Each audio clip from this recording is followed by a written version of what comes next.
What's up, everybody? Welcome to the show. I'm Jamie. This is Headbanging Through It, a podcast where we talk about heavy metal and mental health and other hard shit. Today is a mental health episode, so I will be focusing on mental health. And it's been a few weeks since I've given you guys an update on my counseling stuff, so that is what I'm going to be digging into today. I have been kind of avoiding having any conversations around what I've been doing in therapy because I've been in a deep state of, I think, processing is what I'm going to call it. I've been really excited to be back in it, and maybe excited's not the right word. I have been, what is the word? I have been feeling I dislike the word grateful, but that kind of fits how I'm feeling about being in therapy right now. Grateful is not the word. And it's not proud. I am proud of myself, but it's in between or somewhere around the words grateful and proud. If you guys know what word I'm reaching for, maybe you could send me a note. Give me your thoughts on that because my brain doesn't always give me the information that I'm looking for all the time. And that is a part of my regular state of existence with my mental health issues. I used to be really good at grabbing onto those words and the descriptions of the things that I was talking about, and it would be right there. And now I feel like I'm floating in a tiny sailboat in the middle of the ocean all alone, and my vocabulary is not on the horizon. So I'm going to dig into giving you guys an update on my counseling sessions. I think the last episode that I did on it, I was talking about sessions 3 and 4 out of the 12 that are involved in cognitive processing therapy. I believe I just finished number 7, 5, 6, and 7. So I've done 3 more sessions, I think, since my last podcast on it. And that's a lot. Yeah, I've just been feeling a lot of pressure around trying to hold myself together and also get my podcast done. And I run my own business and I have 2 fucking kids. And there's just been a lot of things that have felt like they've been too much for me to juggle all at once. So I've been giving myself some space. I've taken a little bit of time for me. With that, I might be moving into doing the podcasts bi-weekly, actually, releasing them every 2 weeks instead of every week, just because summer is here and my schedule seems to be a lot more chaotic with my workload and juggling my kids' schedules and sports activities and all the other things. So I just don't want to put too much on my plate. My mental health does not thrive in that sort of environment. I want to do things in a way that's healthy for me and also healthy for my audience. I definitely don't want to be putting out shitty podcasts and things that don't make any sense. And when I put too much pressure on myself and I put myself into these areas and corners where I pile on too much, I just shut down and I don't make any sense. I struggle enough with that in my everyday life without all of that added crap on top. So definitely just need to remind myself that I can take a slower pace, and I'm not good at that. It's not something that's been like ingrained in me my whole life. It's like work hard, go hard, don't quit, don't show weakness, which is like there's so many levels of that I'm working through in therapy, and I don't know how to undo all of that. I am aware that those are things that I need to work on, and I am working on. Sometimes when I notice that I'm in those spaces, I don't always automatically downshift.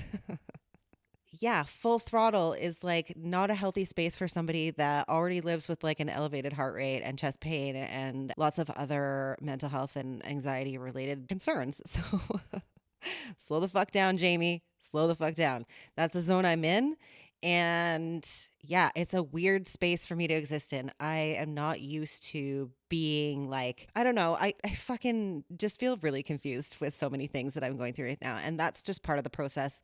And that's a piece of what I want to share with you guys today too, is just like confusion before clarity, right? Like, I think that's a pretty regular thing when you're going through something big and you know a shift is coming, is that it doesn't always make sense and you can't always fucking see it. And I just have to remind myself that there's a clearing ahead, right? Like there has to be a fucking clearing ahead somewhere, right? I just feel like I'm deep in this fucking really, really overgrown jungle of chaos and bullshit. And I know that there's a path there, and I know that I can move these branches, and I know that there's a clearing. I just feel like it's never coming. It's just fucking hard. It's hard. It's hard. And I've been just in a state of vanishing. I feel like that is where I've been. And I don't always admit when I'm doing that, which is also part of like the state that I live in. There's so many pieces that I know and I am aware that I am doing, and these are my cycles. And then also with that, there's also a lot of things that I don't do to shift it, right? Like I know I'm doing those things, and then I avoid doing the things that will help me get out of those spaces too. It's just a lot. I've talked about it in therapy, and I'm working through stuff with my counselor, and these words stuck and trapped, broken, these are all words that I resonate with my mental health, that I feel like I am stuck in these spaces, and I know that I'm in them, and I know that there are ways to remove myself or like work through it. I don't know. That doesn't feel like the right wording for that either. And I guess I'm just living in a space today where I can't find my words. That sucks because I'm recording a podcast and I have to speak. I guess I'm just going to be floating around like a lunatic. So that's cool. So what have I been doing in counseling? I don't even know where I left off, so it's going to be a bit tricky. I didn't go back and like review the last podcast and try and figure out where I left off. So I'm just going to guess and jump into where I believe I left off, and then hopefully give you guys enough of an update that it makes sense what I'm doing. And then also dig into a little bit of just like how, I mean, I'm already talking about how I'm doing, which is like, I don't fucking know. I know that is my answer every time. I really don't fucking know how I'm doing. I know that I'm in a state of avoidance and hiding, and usually that's not great. And also, I feel like I'm doing that so that I can figure out and give myself space to go through whatever the fuck I'm going through in therapy. It just feels, oh God, it just feels like I'm stuck in a tube full of sludge. My analogies are fucked today, but it does. It feels like I'm just like a clog in a tube and I just can't get flushed out. And it's just gross. It feels gross. I'm looking at things that are hard. I'm talking about things that are hard. I've been crying a lot in therapy, which is like part of it, and leaving feeling like just completely drained, which is also really normal when I go through therapy sessions. And then just up and down. Like I'll leave and I will feel like exhausted and I'll sob. And then I will have like a couple hours after that where I feel absolutely amazing. Like I just had the whole world lifted off of my shoulders and everything feels a little bit lighter. And then the next day I'll feel like I am a giant concrete block and I can't fucking move. That's also kind of regular for what I go through after a therapy session. It's been so much doing like it every single week. And I guess that's the point of cognitive processing therapy, is that it's like week to week to week for 12 weeks is supposed to keep your momentum going and keeping you, in these spaces and focusing on these worksheets every week and going through this repetitive cycle of doing the same thing over and over again so that your brain gets used to going through that whole cycle of, I'll explain this more, but like when these thoughts come up and when you have a reaction to something in your environment, which is triggering your post-traumatic stress or your fight or flight mode, then how does your brain process that? And what can you do to help yourself so that it doesn't feel so elevated and so scary? I don't fucking know. I will go into the paperwork a little bit in a minute, and I will go into a little bit more detail about what my sessions have looked like. And I guess if you did this program and spaced it out a little bit more, you probably wouldn't get the results that they're looking for with the program, which is like training yourself by the time you leave in 12 weeks, which is 3 months. It's a long fucking time, that you can help yourself through those situations that come up. And you're basically, like my therapist said, becoming your own counselor. So you can teach yourself and tell yourself and let yourself know all the things that you need to know in those moments to help yourself through it. I don't know. I'm still like a little skeptical. I know I've already made progress through it and I'm grateful for that. I'm happy to know that I have had some shifts with my mental health already. And I've had to come to terms with a lot of parts of like the big picture through my mental health. Before I went back into therapy, I was kind of in this space of like, oh, I wasn't doing very well and in denial about not doing well. Not full denial because I knew I wasn't doing well, but I also kept telling myself that I wasn't doing so bad that I needed to like make any major shifts. I was like, I'm okay. I'm not doing super horrible and I'm not doing super great and I'm somewhere in the middle. And so that's kind of the space I strive to be. I don't know. I don't know if I can get up to like 80% awesome. I just don't know if that's like a realistic goal in my life anymore with all of my mental health stuff. That's how I was existing before therapy. And then going into therapy, I've learned, of course, that how I was existing was like really not great and much worse than I acknowledged it was. And I've always looked at my mental health and my PTSD as like kind of a permanent state. I don't know if there's an endpoint to what I'm going through or my healing, or if there's ever going to be a space that I existed in again that doesn't have these thought patterns and these things that come up. And so when I started back in therapy and I was making these steps of progress and feeling like some relief with my chest pain and with my anxiety and just noticing shifts in my everyday life at home, and that it was like just a little bit better in places, not, I wouldn't say like excellent, but better, like a little bit better than it was. I get my hopes up, and I think hope, there's always hope, you guys. It's a beautiful fucking thing. I know that in my life, when I hit these rough fucking patches, I do feel hopeless. I think a lot of people can relate to that. And so having a sense of hope was like just something I felt pretty deeply, and I hadn't felt in a while. Honestly. And that was hard to look at too, of like, okay, hope, great. And like, when's the last time you felt like there was hope for you, Jamie? Not in a bit. So many moments in therapy where I'm like, ooh, that hurts to feel that. It hurts to look at that. It hurts to acknowledge that. So having some hope, that was awesome. That felt really good. And then as I'm progressing through this program, and now I'm in session 7, I said, right? And we're looking at big picture, and things are looking like they're starting to make a little bit of sense. I'm in the cloud for sure, but sometimes the cloud feels a little bit lighter, like it's lifting, and I'm like, oh, maybe it's clicking. I think it's starting to make sense. Some of this stuff feels like it's a little bit less heavy on me. And then having some pretty realistic conversations about how I have to come to terms with like, yes, there's hope for healing, and yes, I am making improvements, and also that I may not be able to eliminate all of the symptoms, right? That there may be pieces of this that exist in myself or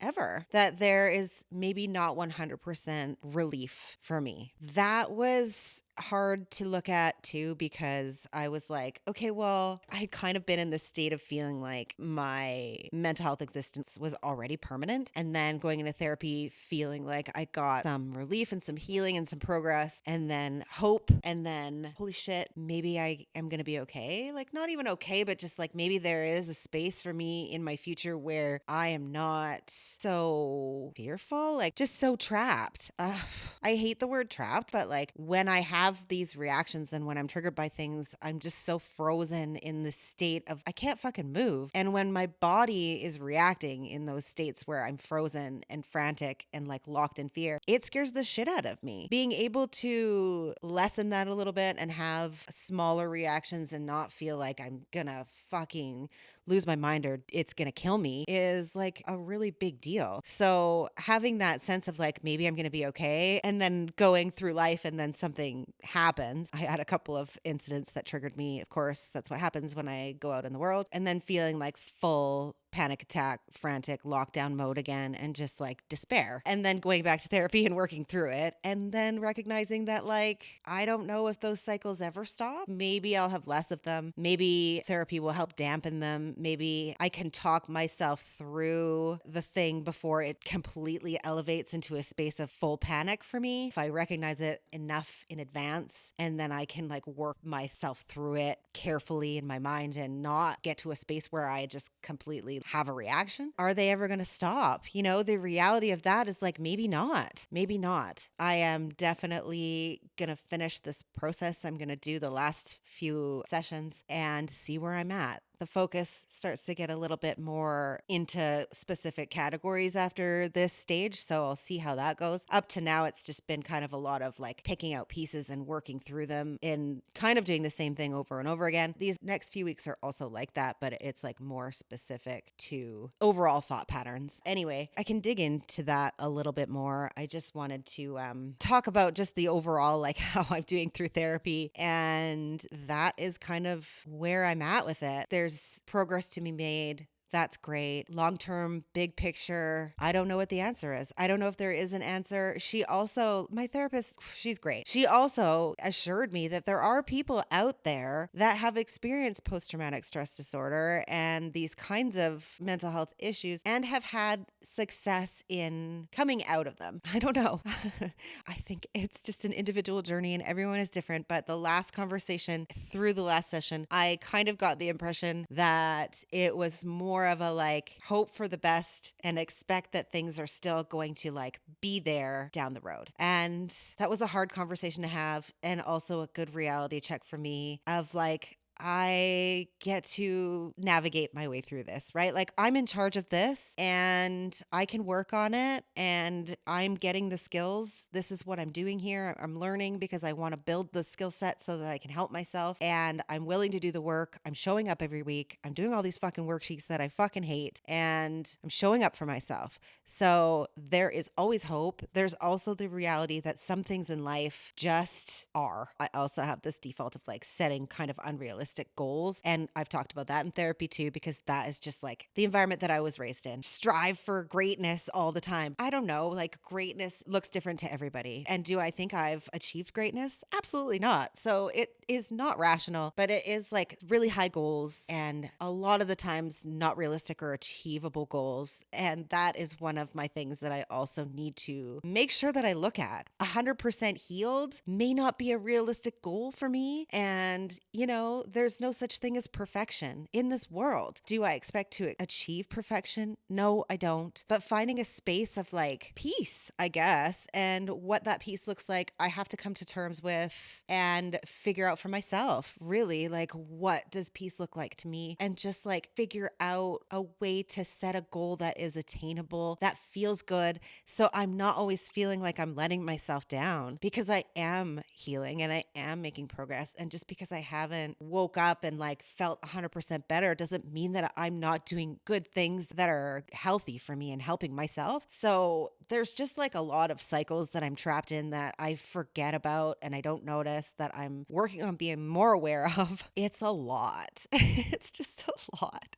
It's a lot. And I've been like really just annoyed with it. It's been really good for me and I fucking hated it all at the same time. And I think that is a pretty real reaction to therapy that's working, I guess, right? It's hard. It's hard. And I also have the drive and the willpower to fucking get through it. I want to get through it. I want to get better. And what better means, I have to redefine that. I have to redefine what my expectations are for what a state of peace looks like. So that's where I'm at. It's fucking hurting my brain. I've been avoiding like everything, really, like just fucking avoiding everything. I've been avoiding my friends. I've been avoiding leaving my house. I've been avoiding anything that involves like any sort of exposure to anyone or anything that is gonna like question how I'm doing in these like weeks that I'm going through it.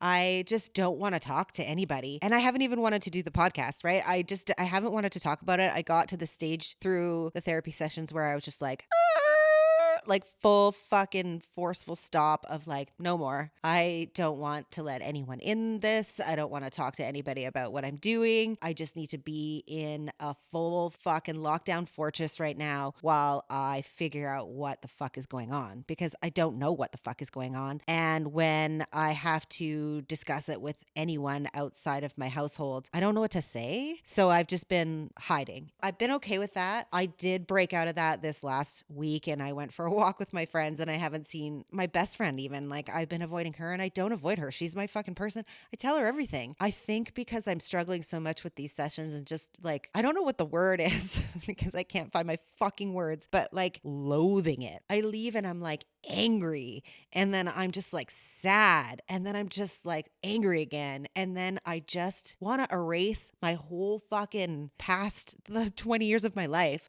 I mean, obviously not my kids, like the good parts, but I just wish I could wipe out my whole career. I wish I could take that whole piece of my life out. The more that I pull all this stuff out in therapy, the more that I see like how much it took from me and how much it changed who I am and how much of like just my youth and my innocence and my naivety, really, about the way that the world operates. It just took it all away, and I can't get that back. And I think a lot about how I would have existed and for how long I would have existed for before I realized any of that stuff. And like some people go through life and never realize any of that stuff. And that stuff doesn't like hit them in a way that like brings them to a space like this, right? I know there are people that really just haven't been through trauma and don't see the world in that way. And I wonder what it would be like to exist like that if I would have existed like that. So I'm grieving. There's a huge piece of myself that I haven't looked at, that I haven't grieved the loss of. And because I started doing that job so young, there were so many pieces of me that I didn't get to explore and that I kind of missed out on as a 19-year-old going into adulthood and figuring out life and myself and who I was. And that was stripped from me because I went into this job that really shifted my whole world into this space of like understanding nothing but the doomsday part of the world. Yeah. So a lot of grief. And with grief, I think a lot of times you have to share it when you're ready, and it's not always like something that you move through quickly. So I've just been like avoiding and letting myself feel that and understanding that, like, yeah, I went through that. It was hard.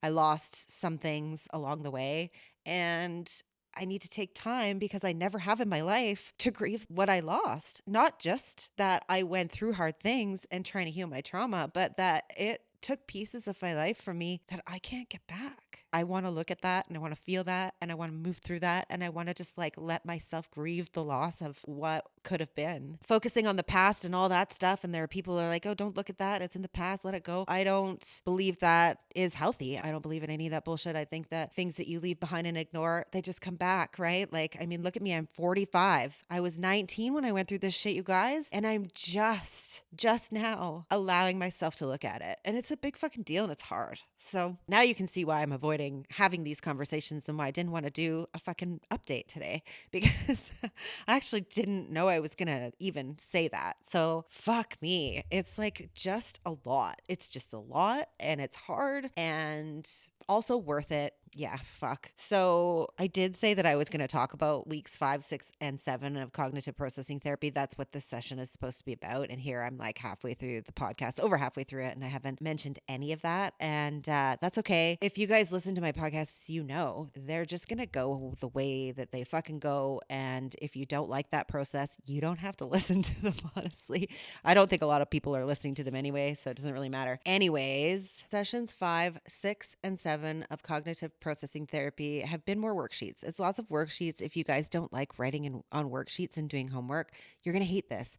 I actually don't mind homework. I was kind of like a little bit nerdy in high school. I didn't mind assignments. I liked completing tasks and I got pretty good grades. So I don't mind doing assignments. I kind of like, oh, what am I going to do today? This will be fun. And it's not fun. So it's not like schoolwork where you get to go home and like be creative and put your own spin on things. This is like my fucking life and it has to be factual and I have to write down the things that I went through that are hard and I don't want to write them down because I don't want to look at them and I don't want to talk about them. But then if I don't, then I can't get through it. So it's frustrating. In the beginning of the sessions, I was like pretty actively doing it like right away. I was like, I'm going to be a good student. I'm going to get my homework done. I'm going to write out all the things. And I was like, I'm doing great. I got all this stuff done. She's going to be so proud of me, A+ on my assignment. And then as the weeks went on, I was like getting more and more frustrated with having to do them because they get more in depth and then you have to go into more detail and then you really have to like think about what you're putting onto the page. And I just got stuck. I'd stare at it. I couldn't think. I would just be like blank and then I'd be like, fuck this. I don't want to do it. I hate this. And then I would just close the book and walk away. And then the next day I'd be like, I have to do this. I need to look at it. I need to get it done. I'd sit down again, like write a couple things, get frustrated, walk away. It's fucking hard. I wish that I could like tell you guys something else about it, but it's just fucking hard and I hate it. I hate it. It sucks. And it's helpful. So, I mean, if you're looking for like more upbeat and like positive review on this stuff, you're not going to get it here. Is it helping me? Absolutely. Do I think it's worth it? Yes. Do I love it? No. Hard no. 100%. Have wanted to quit like every fucking week. Most of the time I'm on my way to my appointments and I'm like, what can I do to get out of this today? You know, do I call in sick for therapy? I've contemplated and then I'm like, show up for your fucking self, Jamie.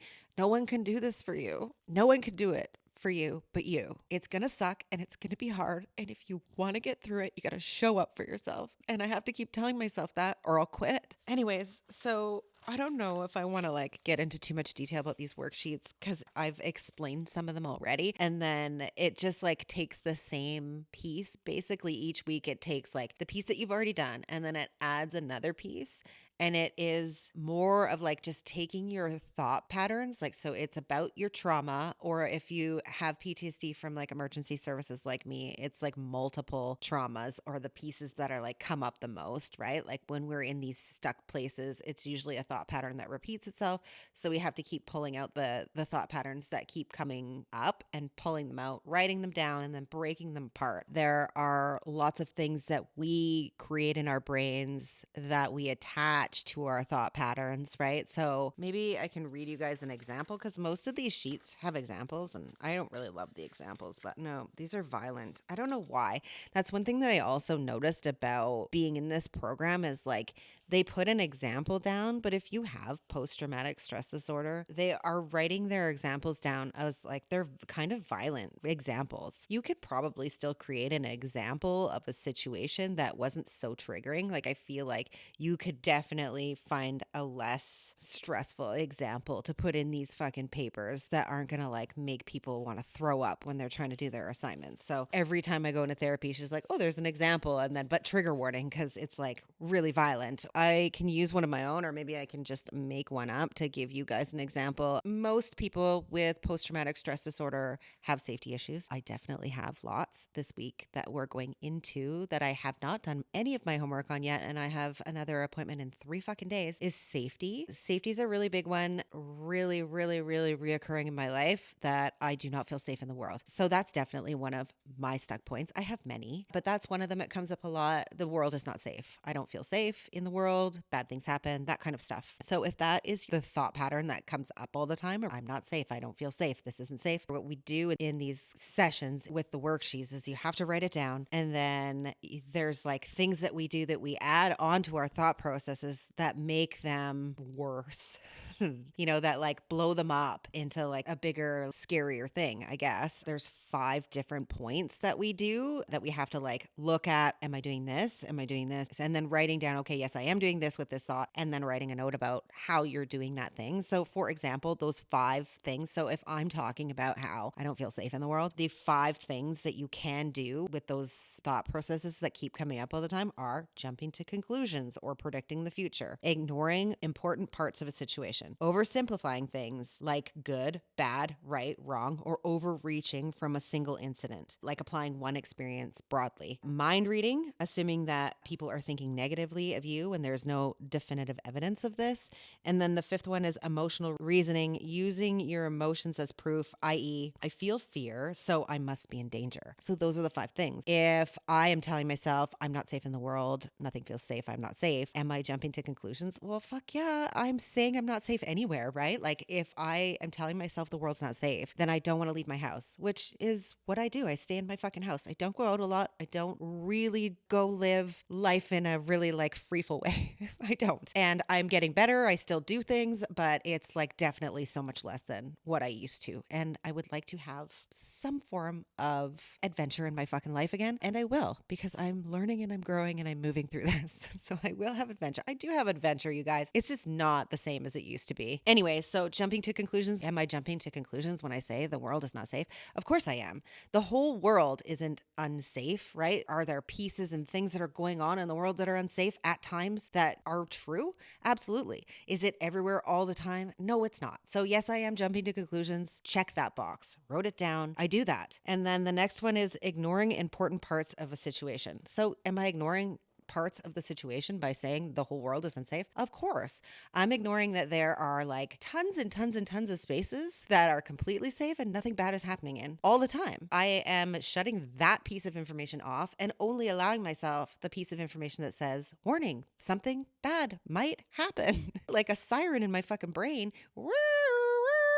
when really, when I look around, there isn't anything bad happening most of the time when I'm out. Am I ignoring a part of the situation? Yes, I am. So tick that box, wrote that down. Oversimplifying, good, bad, right, wrong, overreaching from a single incident. So yeah, I'm overreaching. I'm saying if bad things happen in the world, then I'm not safe. If there are things that are going on that are not safe, then I'm not safe, which doesn't make sense either. So check that box. Yes, I do that as well. And then the next one, mind reading, assuming that people are thinking negatively of you when there is no definitive, that didn't apply to me. I'm thinking negatively about myself, but I don't have any reaction about like other people that are negatively thinking of me. That doesn't apply to me. Didn't apply, didn't fill that one out. Okay, so then number 5, emotional reasoning, using your emotions as proof. Oh yeah, my emotions are proof. If I go out into public and I feel uneasy or I feel panicky or I feel stressed out, then I don't feel safe. So I'm telling myself if I get elevated in any environment whatsoever, that I'm not safe.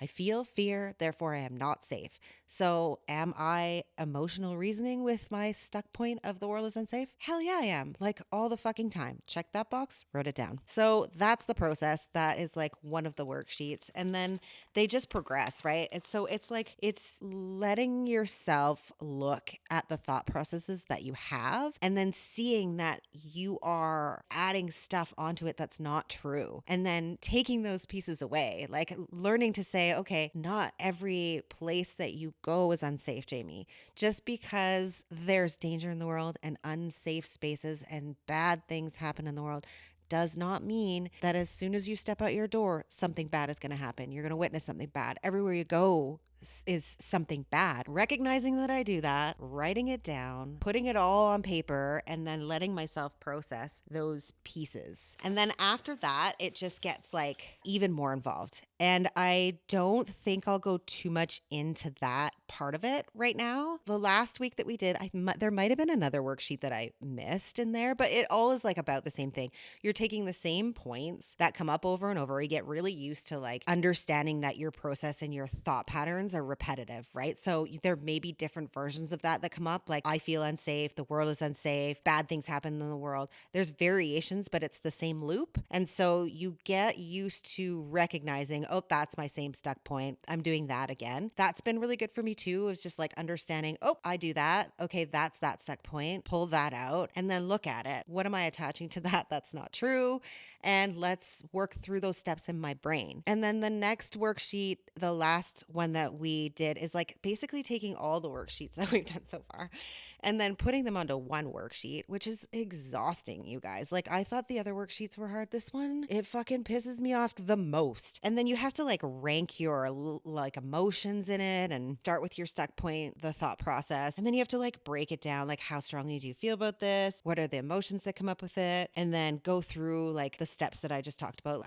Are you doing emotional reasoning? Are you doing blah, blah, blah? What's real? What's not? And then breaking it down and then trying to take that thought pattern and then reconfigure it into a new thought pattern that doesn't have so much shame and guilt attached to it. And that feels true and not as like heavy, I guess. So instead of saying the world isn't safe, I'm not safe, I could reconfigure it as not all spaces in the world are unsafe, like something like that. So just shifting it and turning it into a new thought process that isn't as intense, that isn't going to make me go, I'm not safe, directly into panic mode. After I look at that new thought pattern and new thought process, I have to rate that like, okay, how strongly do I believe that's true? And then what are the emotions that come up with that? And then I look at it and I realize, okay, before there was all this like guilt and shame attached to it and it was like kind of irrational. Now that I say like there are lots of spaces in the world that are safe, how strongly do I feel that's true? Well, it is true, right? Like it is true.